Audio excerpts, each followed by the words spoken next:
Okay, so I forgot to talk about the changes to the Meteor Effect that we've also done in update 4. So I'll just go through that now quickly. Basically before I've just added a Meteor Effect to my P10 matrix over here. So by default this is what you'll see. Obviously the meteor's coming through. I just got that over 2 seconds, I'll just spread that out. Now previously if you look over here we've got start position. Now that used to be just random. So it was a random start position or non-random start position.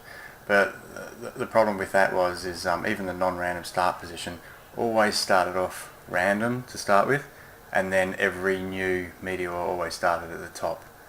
Whereas pure random was every new meteor would start anywhere within the display. So I've changed it to this because we've also added a zero position.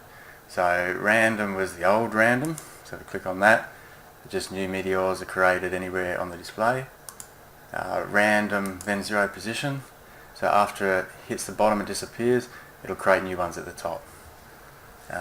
Now that wasn't a really good effect for people that were using say the meteor tubes or single string elements like that. Basically they needed it to start at the top every time, even from the start. So I basically added the zero position in now. So if I click on the zero position, and we'll just start that from the start, you'll see they all start at the top, and obviously all going down at varying speeds. So that was the other thing with the previous Meteor Effect. If we change the speed variation to 0, technically they should all have been the one speed, which they are now, but previously there was still a slight variation in speed in them, so they wouldn't say the same speed. You may want that for a certain effect with your single like candy canes or meteor tubes or something like that. So that's where we've got the zero position. What we've also added is a meteor per string. So you probably wouldn't use that on a grid, but you can. If you select meteor per string, what it is, basically gets all your x coordinates. So the P10 matrix here is 160 wide. So each one of those is classed as its own string. So if I click on meters per string, right, it's really not going to look any different because you're on a P10 matrix. But now the count of the meteors is it on the individual strings itself. So this is where I can do counts per string.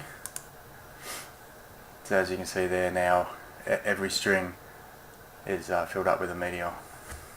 Obviously if you want to change speed variation so you can see them moving off, you can do like that. And then obviously now with this, with the meteors per string, we don't have the direction control. So we can't change the angle from anywhere to 0 to 360 because the meteors are on per string, per pixel string. So that disappears. So what you can do though is flip that direction to go the opposite direction on your string. Flip that and obviously they go up. So that's on a P10. Now for example I've got some arches which are obviously single string arches. Now still pixel strings, but each arch here, so I've got 8 arches within the arch group. Now if I just click on that now, you'll see here that select to random, and basically it gives an effect, but it may not be the effect that you're quite after, because obviously if you change pixel count down, then it's only randomly put on whatever arches, which can be an effect. But now if we add meteors per string, this is where this helps, and as you can see there, it's counts per string as well. So if our count is 2, now because this range is 0 to 100% curve, the actual count that's embedded is 200 meteors you can do. So a count of 2 is actually should be about 4 or 5 meteors, and as you can see there, some disappear, the others come back. But this is actually count per string now. If we change now to the zero position, you'll see they'll all start at that end and work around the arch. Another issue we had was the intensity. It wasn't the tail for the intensity wasn't it wasn't dulling down as you get to the end of the tail as much as what it should have, so that's also been changed to look more like the Meteor tail. And obviously if we flip that direction we can go back the other way, you know.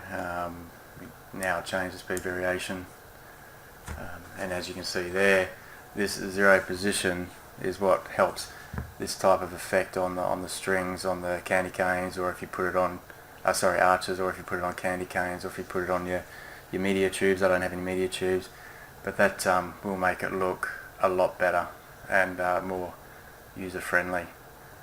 And that's probably all the changes we've got with that.